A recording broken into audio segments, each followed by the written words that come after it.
Am I a cannibal if I bite my nails? Which has posher, eggs, sturgeon or quails?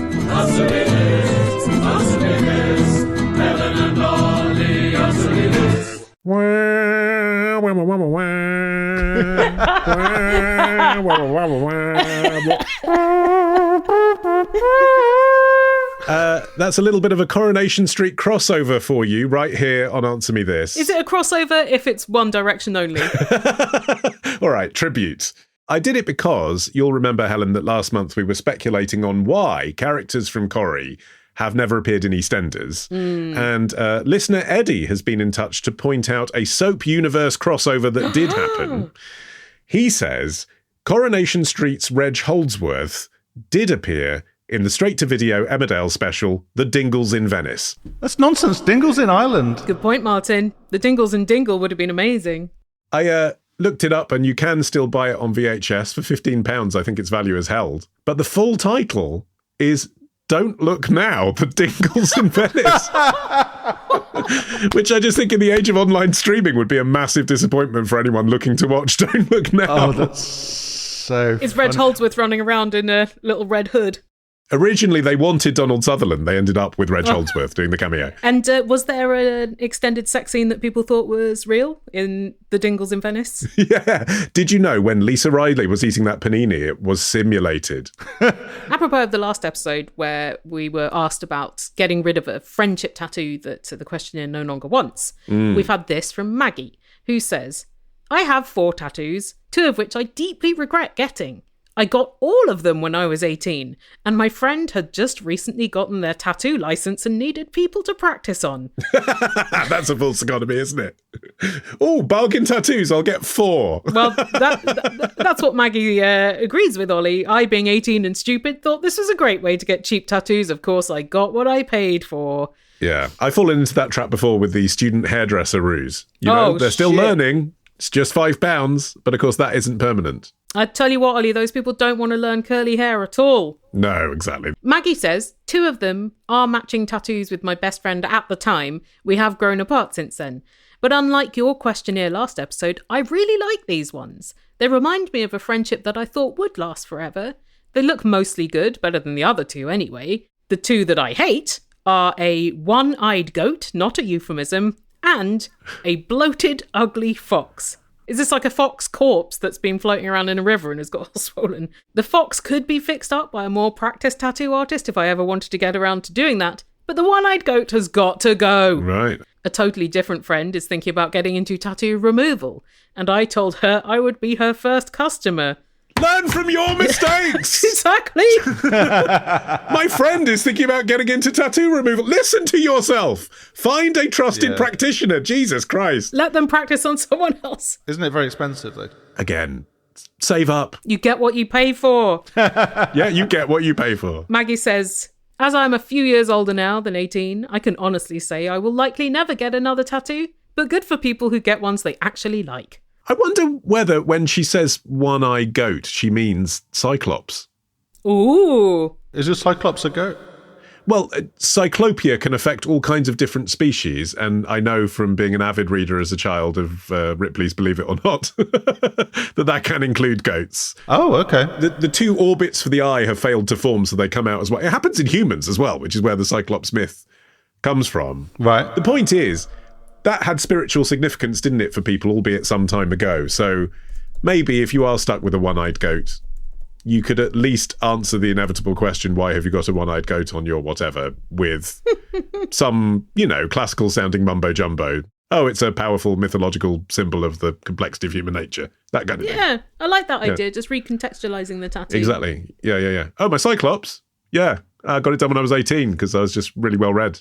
Maybe you could put it in a little frame, like get a frame tattooed around it so that that adds to the recontextualizing. It's like not just a representation of the goat, it's meant to be a goat that is being looked at in an art gallery. Yeah, that's body art about art, isn't it? Whoa. Well, yeah, wow, steep. We'll be doing more of this sort of thing, by the way, in our occasional live streaming event, Petty Problems, which is returning. What a treat that is. I got a petty problem. A petty problem's not a problem to me. You've got to save the theme tune for the patrons, Martin. That was an exclusive, I don't get to hear it on the free feed. It's copyrighted. It's not mine. With apologies to him, okay. So, yes, we do these sort of bi-monthly-ish live streams in which we discuss things that aren't very important. Wow.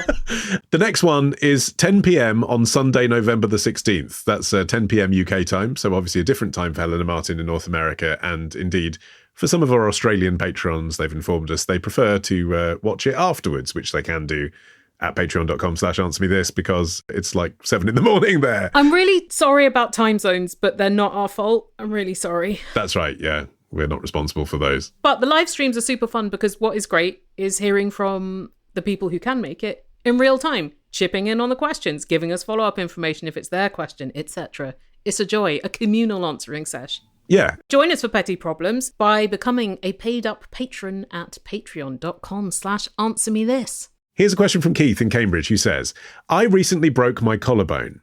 As you can imagine, it's quite uncomfortable and I've been having trouble sleeping. However, I've had some success sleeping while sitting up. I mentioned this to a chap I met while walking the dog, and he said, of course, in the past, we all slept sitting up. I nodded, and it wasn't until later that I thought, what the fuck is this man talking about? So, Helen, answer me this. Keith, relatable. Did people used to sleep sitting up, or was this fella talking total shit? I mean, not total, but definitely partial shit. The history of beds... Actually, beds are, quite recent in a lot of cultures. Like in the UK, there were really, really expensive pieces of furniture. So aristocrats had them, but not necessarily everyone else. And also people would sleep communally, even aristocrats, on like big piles of hay covered in furs and cushions and feather pads and stuff like that. Yes, well, because there wasn't central heating and it's a cold country. Right. And also, beds aren't necessarily where you'd have sex in a culture where they're full of fleas and aren't changed regularly. Like, you might have sex somewhere else. Well, I think the culture was full of fleas, Ollie. You just had to get used to the flea life. But yeah, people did have sex in these communal beds because I think the attitude to sex was quite different as well. It's just like, oh, that's happening. Yeah, it's the missing chapter of Charlie and the Chocolate Factory. Oh my God. All the buckets are there. I do imagine Roald Dahl would have written that in one of his adult short story collections. Yes. I always think it's like a magic trick when I see animals sleeping standing up. Like, it seems so unrelatable to me as a human being that would be possible. And so, although what you're saying about the evolution of the furniture itself is true, the people who didn't have the money for a feathery bed were nonetheless generally lying down, weren't they? It might be in a hammock, or it might be on the floor, but they were lying down. They weren't sitting up, were they, by choice? Sometimes people were, and they advise this now as well, like if you have like acid reflux and stuff, it can be eased if you sleep propped up. They weren't like sitting bolt upright in a chair, but like historically people have been propped up, but not necessarily to the extent that they would make beds shorter just for that. I think when you go to a stately home, beds often look tiny, but that's because the rooms are massive and the ceilings are like 20 feet high. But the beds were all bespoke. So if you were short, you got a bed made to your length. They weren't standard sizes. But also life was generally less comfortable, even in a stately home. Just had to shit into a piece of wood with a hole in it, didn't you? We went to Dishoom together a couple of weeks ago when the toilets were those pieces of wood with a hole in. I didn't go for a sitting down wee whilst I was there, so I did not experience that. Oh, you missed out. Did you have to wee through a hole in a piece of wood mounted to the wall? Yes. I think quite a lot of the everyone slept sitting up myth is because in medieval paintings, there were a lot of depictions of people propped up in a bed, which I think was to make it very clear that they weren't dead, because dead people would have been depicted like lying flat, and B, so you could see more of them, you could see their face. More features, yes. Right. And also beds at the time sagged a lot more. Like everything moved around a lot more. If they had ropes suspended, like the ropes sagged during the night with your weight, so you might wake up with your head like higher relative to your body than you'd gone to sleep with it. Sure. I'm not going to sleep sitting up though. If that was something that humans found comfortable, then airlines wouldn't be able to charge an extra $2,000 per ticket for a bed because the demand would not be there. My mum finds it a lot easier to sleep sitting up or partly sitting up in a sort of motorised chair because it's like she has a lot of injuries and physical disabilities, so it's harder for her to get up. And also when I was in hospital, I couldn't lie flat because there was stuff wrong with my neck. So like, depending how your body works, there's often quite a lot of utility to sleeping not flat. Yeah, okay, but then that's a different conversation, that, isn't it? That's how can I make it less uncomfortable? My mother-in-law as well, she had esophageal cancer at one point, and so she also sleeps with her head elevated because she's less likely to choke. She's got used to that. Yeah. But that wouldn't be a preference. That's less uncomfortable. It's not more comfortable. Do you know what I mean? Like you wouldn't suggest to people who haven't had that would be more comfortable, because it obviously wouldn't. The myth that often goes around to accompany the, in the past, everyone slept sitting up thing, is that people were very superstitious about breathing in bad air. So if you propped your head up, you're above the bad air. But I was like, what difference does like 1.5 feet make of elevation? Well, yeah, but when there were rats running around on the floor, that must have been quite vivid. Do you know what I mean? Like being just a little bit further away where your head is. Maybe that did make people feel better. Rats can climb. Here's a question from Melanie, who lives on a small dairy goat farm in extremely rural Ohio. Wow. One of my goats has one eye. Would you like a tattoo of it? She doesn't say. Once a month, I make a trip to the post office to mail my milk samples. Oh my God. Melanie, in like 2 lines, you've painted such a big picture. And I admire that. Every time I go to the post office, she says, I end up waiting 5 to 10 minutes for someone to notice that I'm there. It's a small town. There is only one person working there, and they often alternate between helping customers and sorting the mail, using loud machines in the back. I don't want to be rude, but saying hello, excuse me, doesn't seem to have a long enough duration or a high enough volume to reach the back of the post office. Right. Today, while standing at the counter, I'm contemplating, I'm sort of texting us from the counter, I'm contemplating if a longer series of words might help my voice to be heard in between the ka-chunks of the mail sorter. But do I stage a conversation with an imaginary friend? That's an option. Only for the person to walk up and realise I am in fact alone? Perhaps a pre-prepared monologue? Or pretend I'm in a musical and simply burst into song? Helen, answer me this. What is the least weird way to have a one-woman conversation in front of the post office until you get noticed? Oh, I wouldn't go for the least weird. I'd just go for the most effective. And I love the idea of staging a one-person musical. I think that'd be such a treat for the person working in the post office. Really brighten their day. Yeah, I guess if it doesn't, you're then stuck, wanting a service that they're providing. Well, you haven't lost anything. And you've got some singing practice. What if you wrote a song that was really flattering to the person that works there? How could they possibly resist? I would go for the slightly more subtle, pretend you're leaving a voicemail as you come in. Yep. So then the moment the person hears you, you can be like, okay, bye. But you can be talking into your phone, saying loudly, yeah, we're going to do it at 5 o'clock, and this is my number. And then there's a sustained series of words that they can hear. That's what I would go for. Yeah, I mean, it doesn't even need to be a voiceover. It could be a fake conversation on your phone, as long as you've turned the ringer off, obviously. Yeah. And you could go, yeah, I'm at the post office, but I'm not sure if anyone is here. They really should have a little bell, one of the kind of ding ones that you slap. Totally, they should. This is on them. The trouble with the human voice is it's not the frequency that is going to pierce through if all these like loud machine noises are happening. So maybe take them a little bell. They need a dog. Maybe buy them a puppy. No, that's too much. Bell does not require maintenance. Buying other people puppies, Ollie, that's bad. We know that's bad. It's like buying someone else a fragrance, isn't it? You shouldn't do it. It's a very personal decision, a puppy. At least you can put a fragrance in a drawer.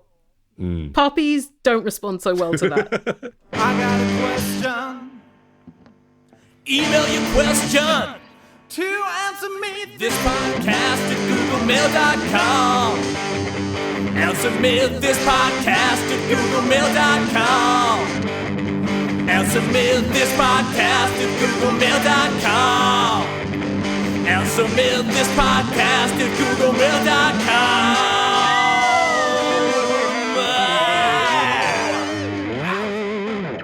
Here's a question from Charlie in Canberra, Australia, who says, I am Charlie. You may remember me from such questions as, if Adam and Eve only had Cain and Abel, how did they have children? And what happened to the statues in London of Wenlock and Mandeville? A few years ago, says Charlie, my aunt sent off to one of those DNA websites to find out her heritage. On receiving the results, she phoned my mum to tell her that she needs to get a DNA test done urgently. Gosh. It turned out they were part of a scandal from the 1950s where they were actually daughters of a prolific sperm donor, Berthold Weissner, who fathered hundreds of children out of a clinic in London. Oh. Extraordinary. My mother, says Charlie, is hell-bent on trying to meet as many half-brothers and sisters as she can. don't blame her. I know everyone would have a different reaction to this. I would like to meet my half-brothers and sisters too. She's got a lot to choose from. Yeah. And since I live in Australia, she is suggesting I try and meet the, quote, lost family over this side of the world. But Helen, answer me this. Am I a heartless bastard for not wanting anything to do with this debacle? As truthfully, I just don't care. Your thoughts are appreciated as my sister is fully invested in this twist in the family's tale. I couldn't care less. I don't think you're 100% heartless, but I do think you're 50+% heartless, because this is an exceptional situation. Yeah. And it's a big deal to your mother, so unless you really don't like her, just do her a fucking favour. Like, what is the benefit to getting your own way on this? It means so much to her. Just do it. And if need to, approach it like a documentarian when you're talking to these people. Actually, one of her half-siblings is the documentarian Barry Stevens, who has made work about this situation. Another half-sibling is the comedian Simon Evans. Right. Oh, wow. That's cool. I mean, not cool. Interesting. You could meet some really interesting people.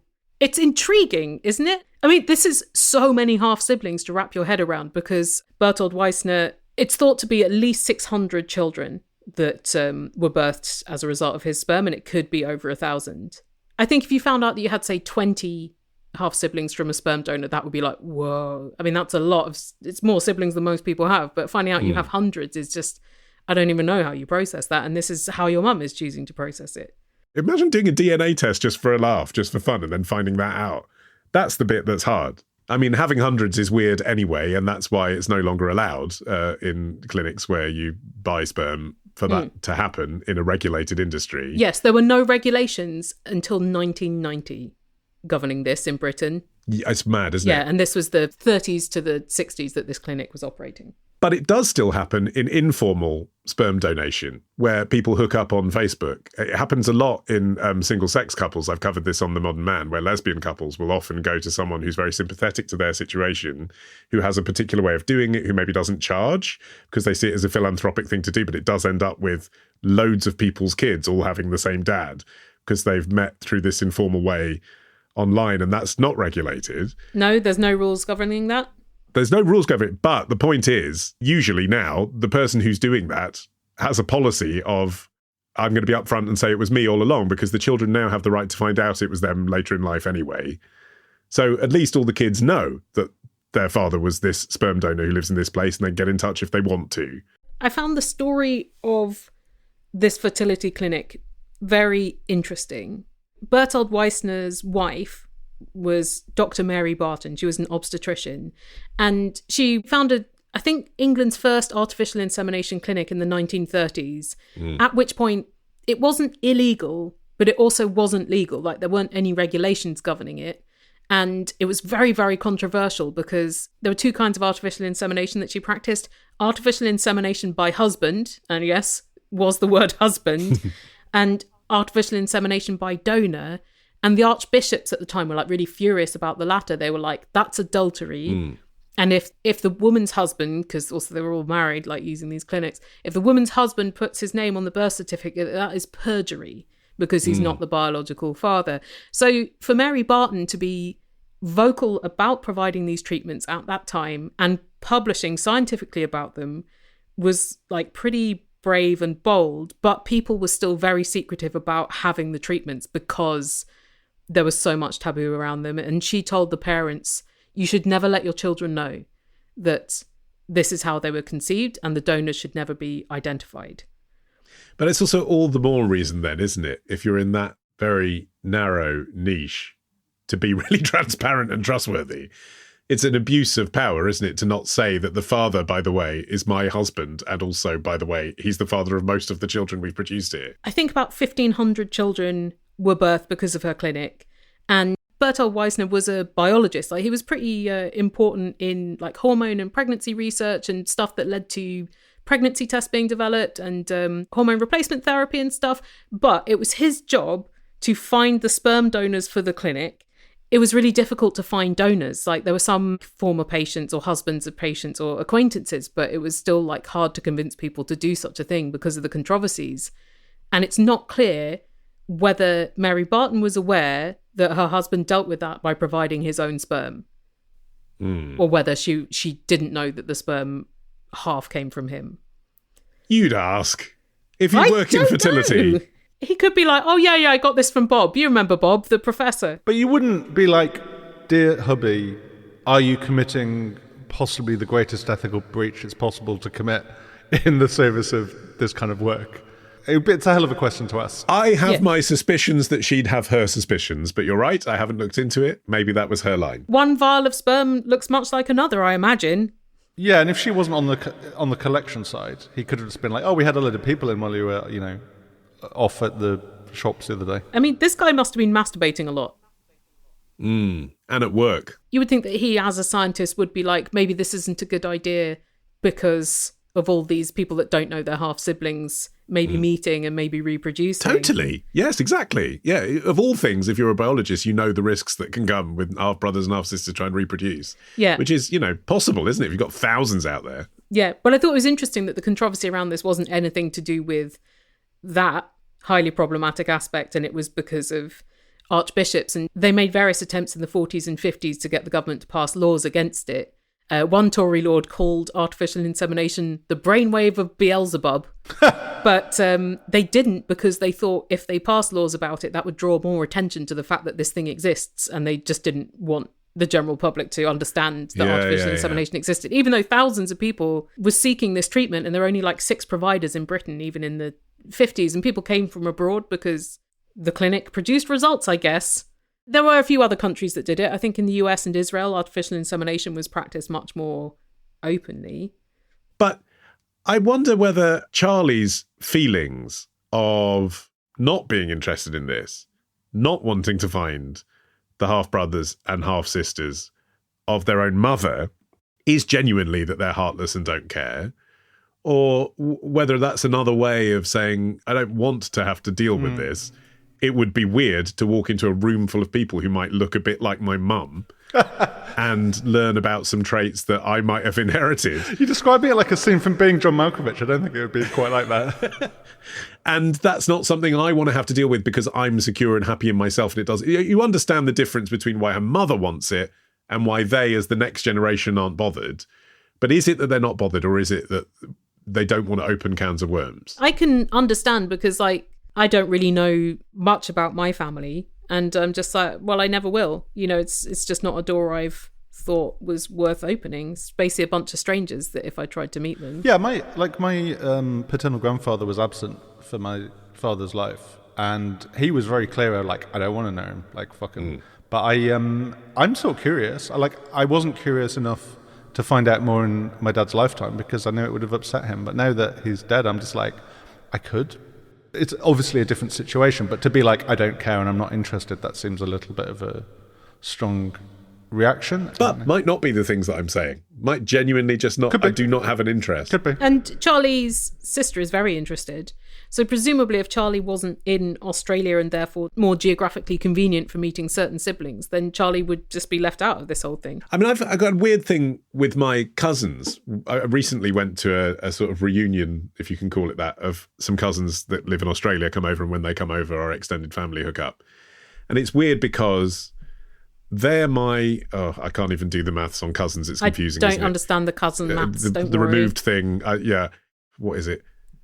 Their grandfather and my grandfather were brothers. That's how we're cousins. Okay. And I have more in common with them than I do with my first cousins. And that's because my dad had an older sister and my mum had a younger brother. And there's a 9-year age gap between my dad and my mum. So at either end of those families, when my parents' siblings had children, they're wildly different ages to me. My cousins on my mum's side are now 30, and my cousins on my dad's side are now like late 50s. So I just never had anything in common with them compared to the ones that are my age. And I'm saying this because Charlie's saying basically I don't care. But you sort of don't know until you meet people how you might relate to them. In the case of the ones I'm talking about, it's by age. When I walk into a room and I'm suddenly like, oh, there are people in my family who actually look a bit more like me and behave a bit more like me because they're my age. I had a completely different sort of relationship to them than I thought I was going to. Yeah, I think there's that. But also, even if you felt like the genetic connection is totally irrelevant, they all share this extraordinary story that's fairly recently come to light. Yeah, it's like the post office scandal, except they're all brothers and sisters. Just the way that they're processing that, and maybe they want to process that together. That is the interesting common factor, I think. Send us, Charlie. We'll talk to them for you. We love talking to people with interesting stories. It's our job. I've made my fortune on the dark web selling machine guns, but my dream is to monetize my homemade cream buns. They don't sit too well listed next to AK-47s, my poor lonely buns. Build your bun shop of dreams using squarespace.com. There's 24/7 support if you get it wrong, and you'll be selling more buns than guns before very long, if you evade the law. Oh, I've just been arrested. Thanks very much to Squarespace for sponsoring Answer Me This. And providing the world with their 2025 refresh, Helen. Ooh. Everything that they have innovated recently, I'm like, that's a clever idea. Really? What's your fave? Well, you know, they've always had templates for all different kinds of websites. So you used to be able to say, like... Award-winning templates. Award-winning. You've always been able to say, like, I want a portfolio for my photography, or I am a restaurant, so I want a website that's got a page for my menu, or whatever. Yeah. But you can now actually search for a template based on your business, no matter how relatively specific that is. So you can now, for example, type dance studio into their prompt, and it'll say, oh, okay, well then as a starting point for that kind of business, you want this template with this font and this thing, and it sort of tailors it around the thing that you've put in as a prompt. That's fun. So we could just be like, you know what, today I'm going to pretend I don't make a podcast and just see what my life could look like. Yeah, it can also do a little audit on your site to make sure that your business is visible in AI search as well, because of course it's no longer just about being on Google or whatever. It's when people are asking a chat service about a thing, that your business is one of those things that can be provided in an answer. So they do that as well. Well, I mean, I hate even having to think about that, but if I can just deflect it to Squarespace, then that's something. Exactly. Head to squarespace.com/answer for a free trial. And when you're ready to launch, save 10% off your first purchase of a website or domain using our code ANSWER. Hi, Helen and Ollie. I'm Claire from Belfast. You might be able to tell by my beautiful accent. I'm so glad that you guys are back. And oh my god, I forgot to say hello to Martin the soundbag. Hi Martin. Helen and Ollie, answer me this. The scales had fallen from her eyes. What does that mean? It means that your vision, usually your metaphorical vision, had been obscured, but now you can see clearly, probably thanks to some kind of revelation. Which I've never thought about where it comes from etymologically, but I suppose now I think about it, it sounds ridiculous to say. On some level, I'd always assumed fish have scales. So I thought it was to do with dead people, like you put something on people's eyes and then scales falling from their eyes is like they've risen from the dead or something? I mean, you put coins on their eyes, that's different to scales. Coins are sometimes used as scales, aren't they? Like in Big Ben, to correct the motor so it's on the right time. Well, it's not to do with scales as in weighing scales, and it's not to do with coins at all. It is more like fish scales, but more accurately than that, it's like a scale, like a scab, you know, something that's scaly on the human body. Oh. But this is a biblical phrase. It's from the book of Acts, chapter 9, and it's to do with the St. Paul, or before he was St. Paul, when he was Saul of Tarsus and loved persecuting followers of Jesus. Yeah, big trip to Damascus. Previously in the Bible. 2,000-year-old spoiler. He was on the road to Damascus. He was struck by a heavenly beam of light, and he heard Jesus' voice saying, "Why are you persecuting me?" And he was blinded. And he had to be helped to Damascus by his travel companions who were like, I didn't hear or see anything. Don't know what he's talking about. And for 3 days in Damascus, he just sat there being blind, didn't eat or drink anything. And God was like, oh, for fuck's sake, and sent a disciple named Ananias to heal Saul.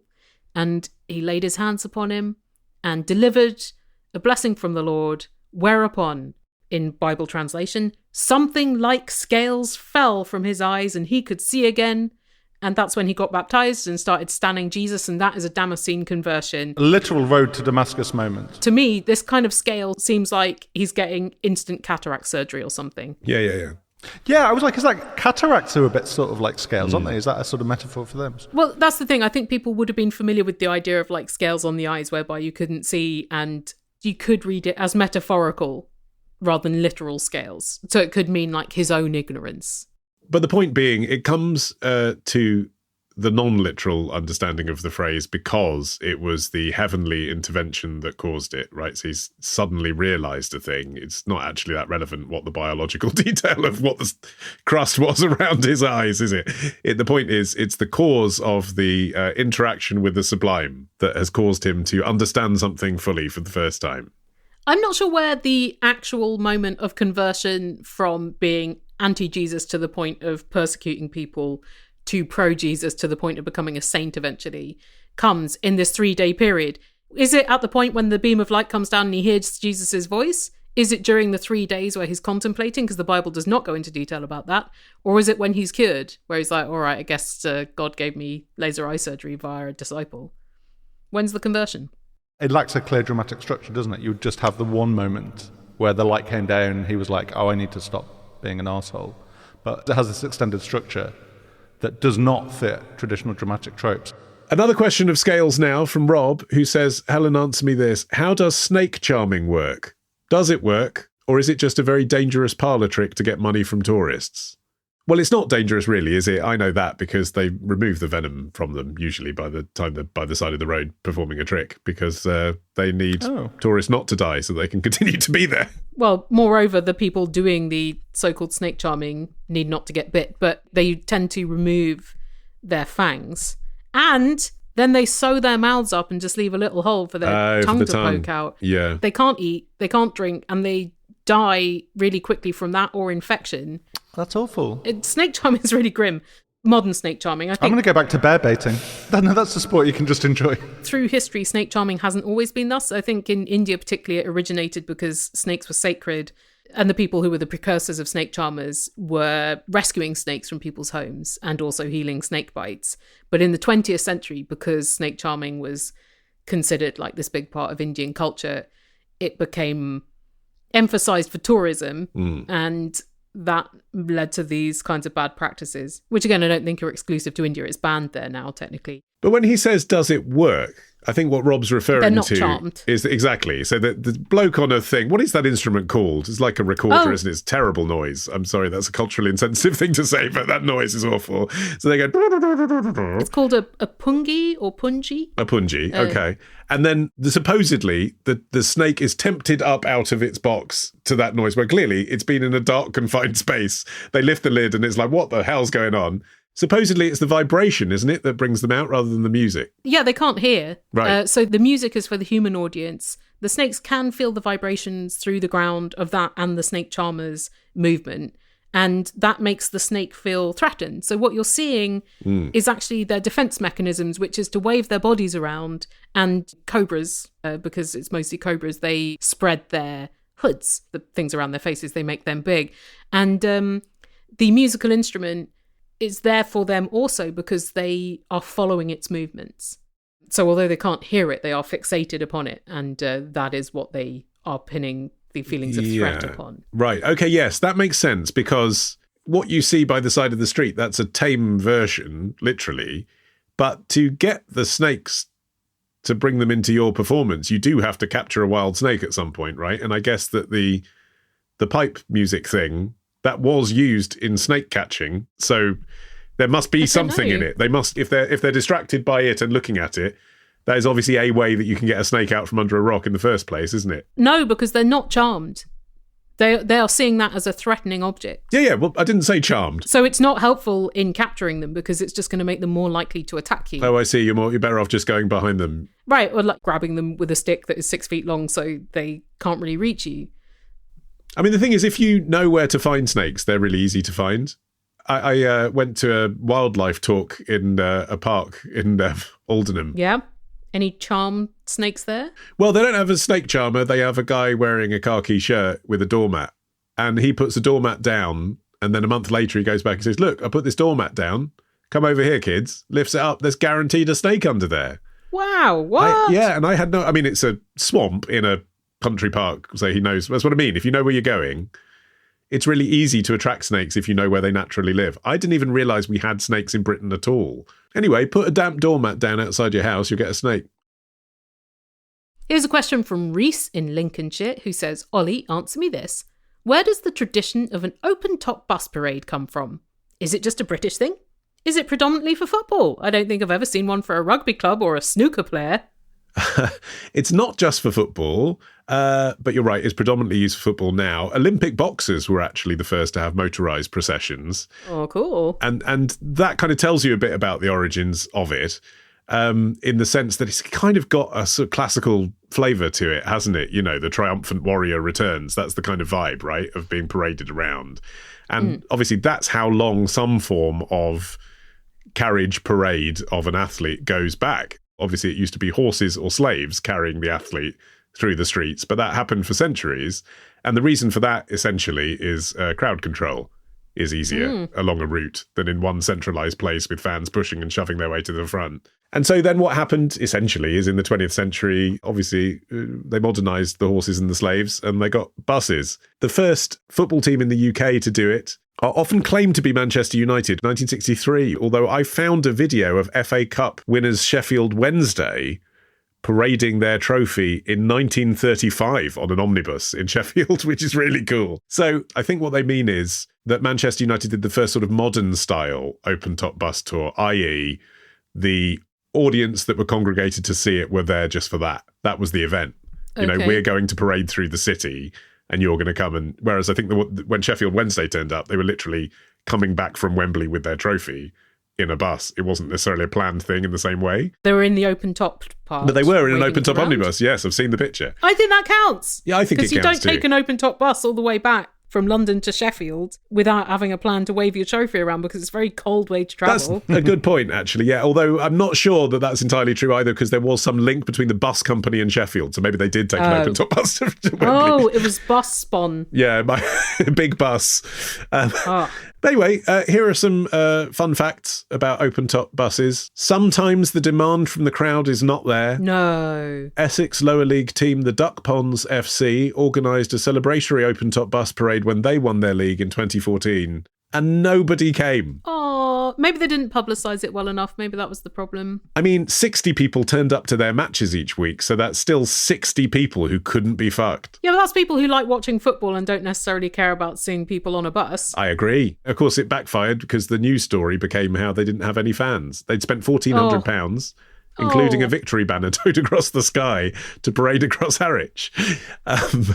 Sometimes, as well, bus tours are arranged pre-victory. Oh, that's bold. It is bold. I suppose you do have to pre-book a bus.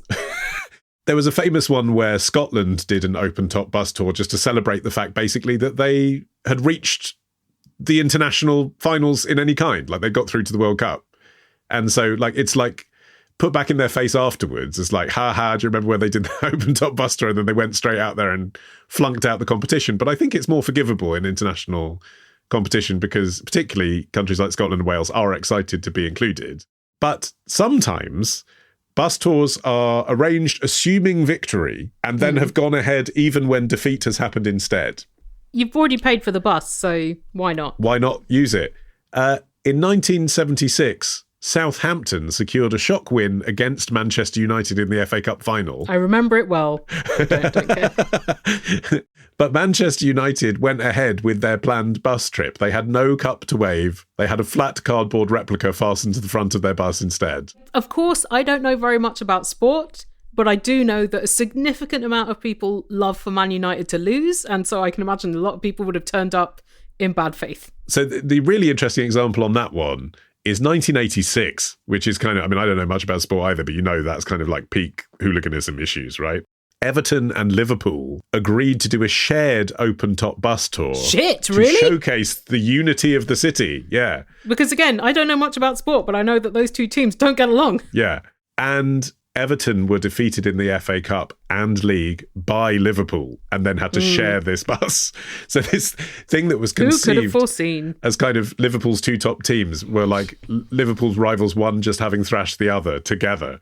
And there's footage of the squad on the bus, the Everton squad, just getting increasingly drunk and miserable as this thing goes round. Oh, no. Oh, yeah. That sounds awful. Would you do an open-top bus if you were... I don't mean, of course you'd do an open-top bus for fun to see a city. I mean, that's... everyone loves that. But Sure, why not? If you were invited to wave from a bus, would you say yes? What for? Because I've recently successfully mounted a coup against a government? I don't know. Let's say... it would have to be a podcast parade, wouldn't it? The podcast parade of Vancouver, and you get to be on the podcasters bus. It seems like something I would not necessarily gravitate towards doing. Yeah. You sound, Ollie, like maybe you would love to have the opportunity to go around on an open bus. No, I have thought this watching the Disney parade. It's a hard gig because you just have to keep repeating the same thing because every 10 feet there's someone who hasn't seen you 10 feet ago. Right, smile and wave. Smile and wave is the first time for everyone. And I just think that's not fun actually after about 5 minutes, is it? Like 2 hours, smile and wave. Hard. That no one said victory was easy. Right. Here's a question from Kleber, who says, Ollie, answer me this. How should I approach a neighbour who I've known since I was 3 years old to discuss the possibility of purchasing her home in the future? She is in her 80s, widowed, lives by herself, her 2 adult children barely see her, and we are noticing that she is starting to outsource the upkeep of the house. She's not wealthy for this sort of thing. She is someone that always took a lot of pride in doing it all herself. Q, in the housing crisis, the fact that the house is in original condition, so not renovated, etc., and also the fact that the location is ideal to me, I can think of many perks to this deal, such as no real estate agent fees, flexibility in the closing date. I would let her rent the house from me for as long as she needs. The money from the sale would be a big boost to her day-to-day expenses. So, Ollie, answer me this. How do you start this conversation? I feel like when is maybe more important than how. Okay. Because it can be inopportune. I know this because one man approached me at my father's funeral, which was 3 days after he died, to talk about how his son should run my dad's business. That was too soon. No! Well, he just thought get in there before they make a decision, but was not ready for that decision. Oh, I wasted my time at your dad's funeral not trying to get in on his empire. It's hard to know when to do it, though, isn't it? Because if you leave it too late, you'd have sold the business. And if you start discussing it before your dad's died, that seems ghoulish too. Yes, that looks like you're going to murder him. Circling like vultures. I mean, that is probably the worst time. It's a bad time. There's no good time. Well, what about if you wrote a letter, though, and it meant you wouldn't have to read it at the funeral of your dad 3 days after he died, but it was in writing from there, so it's sort of setting precedent as you're the first claimant. And similarly, maybe this questionnaire could write a letter for her to read at her leisure, so it feels a bit less like, well, you have to answer on the spot if someone like drops round to your house and then puts this question to you directly. I think that's probably right. I mean, if she is in her 80s and she's known you since you were 3, she'll probably be quite fond, I presume, of you. And if there's a letter from you, that might be quite delightful. The letter doesn't just have to be about that one businessy thing. You can say other things in the letter. Yeah, but don't clutter the letter with stuff because you don't want her to miss the point. You're not trying to get a pen pal. But people in their 80s tend to love correspondence. Yeah, exactly, yes. I think that's right. I mean, conversely, the other way to do it is to kind of drop it in, but drop it in a casual way, not in a way that feels like you've gone over there to say that particular thing. So if there is the sort of over the garden fence, putting the bins out type moment, then obviously that's something that you could try and capitalize on using your actual in the moment feelers for whether that would be appropriate or not. But I can relate to this because the house that I live in is exactly the sort of house that lots of people kind of in their 30s and 40s want to buy. We live in a 120-year-old house, so it's kind of charming. It's in a conservation area, so it's pretty. It has what they would call on location, curb appeal. But it's also kind of small enough to not cost millions of pounds, you know, despite being relatively close to London. So we get these handwritten notes that come through our door. Yeah. And we've had like maybe the whole time I've lived here, I've had like 3 or 4 of these. Do they give you bribes, like a cookie or anything? No, but it's strangers. And they've come round and written a genuine handwritten note. You know, as you can see, it's not been, you know, laser copied. And it's not in like a handwritten style font from their computer. It's not Comic Sans. Yeah, no. It says, "Hello, I'm Anna. I live in wherever. Just to let you know, me and my husband have always been very jealous of your house. We think it's lovely. If ever you were interested in selling, we'd be interested in buying. Please keep my details." And we're not trying to sell. And actually, I must say, like in my limited experience of financial transactions around property, I would say to anyone listening who cares about my advice, just pay the extra for an estate agent. Seriously, it's back to the cheap tattoos thing. Like people trying to represent themselves, like just having someone on your side with experience of all the weird shit that solicitors can do and someone who will just ballsily defend the asking price is worth it because it's a massive transaction. What does it matter? Yeah, most people with agent in their job title are Satan, but they are good at having difficult conversations about money that you don't want to have. And I exclude literary agents from my satanic analysis. You guys are okay. You never know the converse, do you? You never know what would have happened if you didn't have the agent. But there are enough conversations where the agent is useful that I think it's worth it. But anyway, although I've never replied to any of those notes. Do you keep them in a folder? I don't, because we're not intending to move. But I'm not dismissive of them, is the point. It always prompts a conversation between me and my wife. Like, okay, yeah, but what would you take? That's the point, isn't it? Like, we're saying, no, we don't want to move. No, we're not interested. But it naturally prompts the conversation around the dinner table once you have the letter in your hand. Everyone has a price. Exactly. If it was £1.3 million, then you'd think about it, wouldn't you? Because that's a massive, like, ridiculous profit on what we paid for it. So I guess it starts that conversation. So I agree that the letter is probably the way forward. I think it's a bit easier to brush off strangers. And in this case, this is someone that they've known for a really long time. You could possibly frame it as a conversation about how she's doing. Are things difficult for her now? In case this information is useful, if you were ever thinking of moving, do let me know because blah, blah, blah. Just like frame it as something that maybe could help her during a difficult time. Yeah, but you don't want her to report it to her adult children who barely see her as the guy from next door is trying to manipulate me into selling. That's why I'm saying it's like very gentle. Yeah, but, they're only going to go on her reportage of that gentleness. What if it sounds like you're trying to, Well, then you better practice it in a mirror first. Make sure you don't sound like an unscrupulous shark. But I would say basically go for it. What have you got to lose? What you've got to lose is that she won't like it and she'll feel like you're someone she no longer wants to talk to. And that doesn't really matter because you don't really talk to her. So you might as well try. Go for it. Well, that brings us to the end of this episode of Answer Me This. But if you want to fuel future episodes of Answer Me This, then we need your questions in the form of emails or voice notes. All of our contact information is on our website. AnswerMeThisPodcast.com. And could you do us a lovely favour if you are so inclined? The podcast has been back for nearly a year, and yet every week it comes to our attention that some people are only just learning this.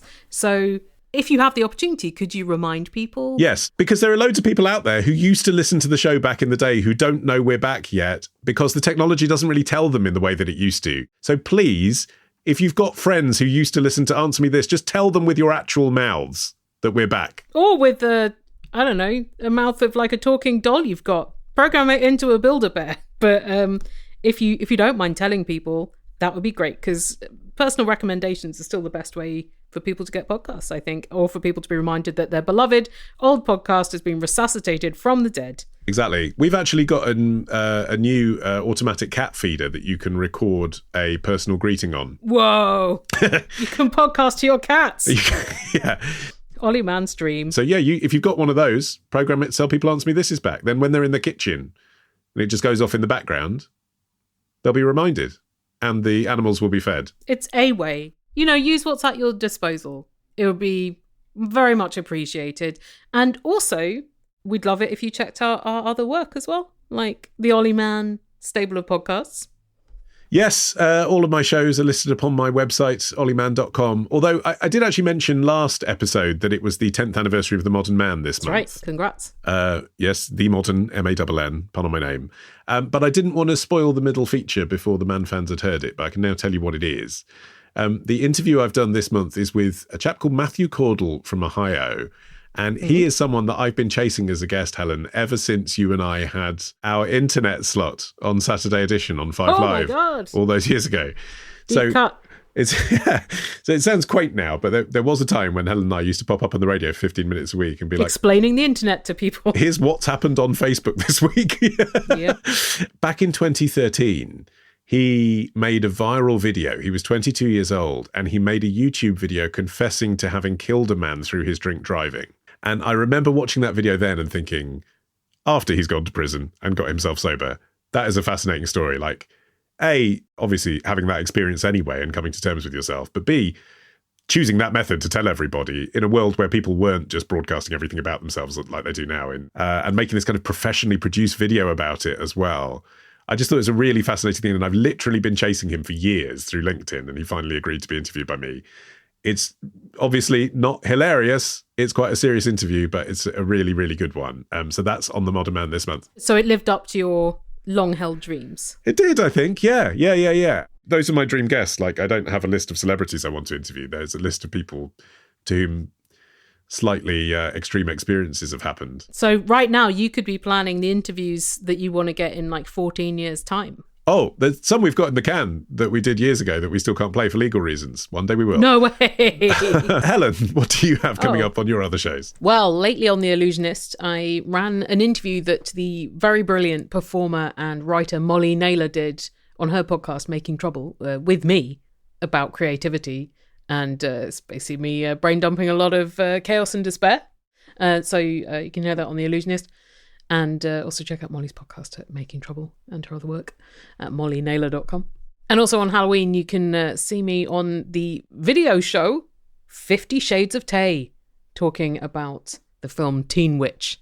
Martin, what's happening? I've taken my music off Spotify. That's the big news, because Nice. fuck them.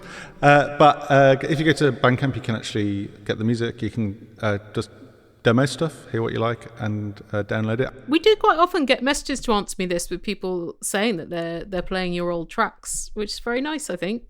Oh yeah, the band used to be called The Sound of the Ladies, which is a crap name, and so I changed the name to Pale Bird, and I think some people don't know that I've been making music since 2017 as Pale Bird, and all of the old stuff is there as well. It's definitely a better, I mean, I don't know if it's a good name, but it's a better name. And it's slightly less likely to suggest that it's a bunch of novelty songs, which it's not. It's existential folk music. Palebird.bandcamp.com. That's the one. There we go. Remember as well this URL, patreon.com/answer me this, for petty problems on the 16th of November. We will see you there if you pay for the privilege. And we're looking forward to it. And Answer Me This will be back with a fresh episode in your pod feed on the last Thursday of the month, which means 27th of November. That's right, yes. Get your questions in now. See you then. Bye.